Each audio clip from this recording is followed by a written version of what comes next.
Imagine, if you will, the year 1325.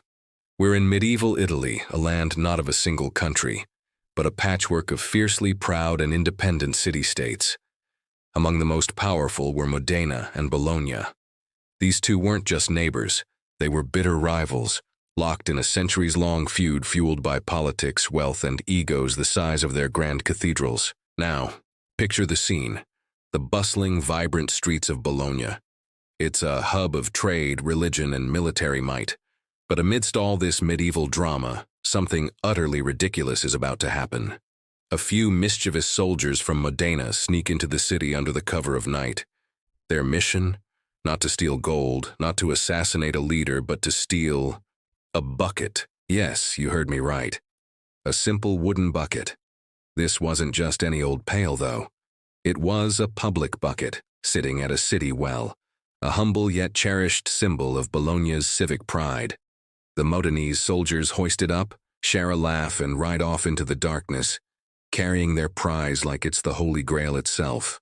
When the people of Bologna woke up and discovered their bucket was gone, they were incandescent with rage. This was the ultimate insult. Think of it like a modern-day sports rivalry, where one team's mascot gets stolen by the other. Except, instead of a strongly worded tweet, this was about to escalate into a full-blown war. Bologna sent a formal demand to Modena: "Give us back our bucket." Modena's response was essentially, "No way, it's our trophy now." And just like that, the fuse was lit. The conflict that followed would go down in history as the War of the Oaken Bucket. Of course, this wasn't just about a bucket.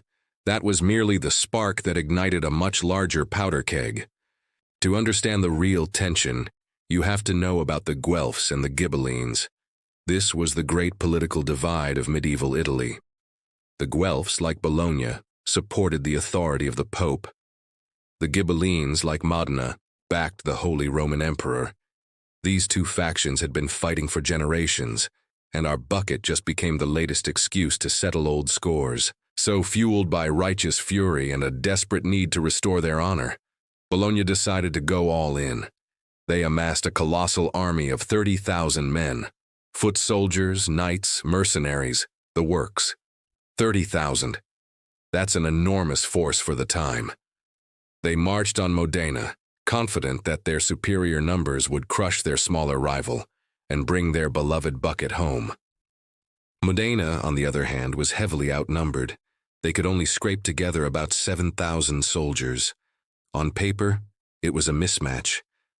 But the Modenese were fighting on their home turf, and they were cunning. They knew they couldn't win a straightforward head-on clash. They needed a plan. On November 15, 1325, the two armies met near the small town of Zappolino. The morning air filled with the sounds of blaring trumpets and the thunder of hooves. The Bolognese army, a sea of men and steel, advanced with arrogance, expecting a quick and easy victory. And that's exactly what the Modenese were counting on.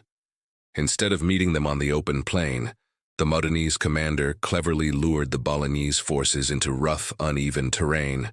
They used the landscape to their advantage, splitting the enemy's lines and launching a surprise ambush from the flanks. The battle quickly descended into chaos. The disciplined Bolognese formation broke, their commander panicked, and what was supposed to be a glorious victory turned into a desperate, humiliating rout. Within a few hours, it was all over. The ground was littered with the fallen. An estimated 2,000 men lay dead. The mighty army of Bologna, which had marched out with such confidence, was now a scattered, broken mess, fleeing for their lives back to the safety of their city walls. But the humiliation didn't end there. The victorious Modenese soldiers didn't just go home. They chased the retreating Bolognese all the way to the gates of Bologna itself. And then, to really rub salt in the wound, they spent several days taunting their defeated rivals. They destroyed a castle just outside the city, and in a final act of supreme mockery, they held a festival right there, parading their stolen bucket.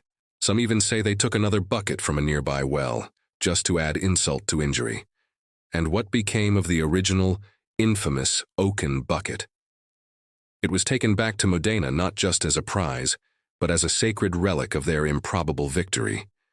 They hung it high in the city's main bell tower, the Torre della Ghirlandina, and believe it or not, it's still there. To this very day, you can visit Modena, go to that tower and see it hanging behind a glass case, a simple wooden bucket, protected like a crown jewel.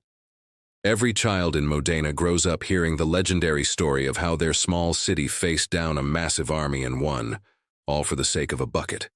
It sounds completely absurd to us now, thousands of people dying over a stolen pail. But it's a perfect snapshot of medieval Italy, a time when pride, honor, and symbolism often mattered more than life itself. Ultimately, the story reminds us that the craziest conflicts in history are rarely about the thing they seem to be about. The bucket wasn't the cause of the war, it was the excuse. It was the perfect, ridiculous symbol for centuries of hatred, rivalry, and political strife, all condensed into one wooden object. So the next time someone tells you that history is just a boring collection of dates and names, remember the War of the Oaken Bucket. Remember that entire armies once clashed, and thousands died, not for gold, not for land, but for the right to keep a stolen pail. It's a hilarious, tragic, and deeply human story that shows just how easily we can lose all sense of proportion when our pride is on the line. Thank you so much for watching. If you enjoyed this dive into one of history's strangest conflicts, don't forget to like this video and subscribe for more stories you probably didn't learn in school. We'll see you in the next one.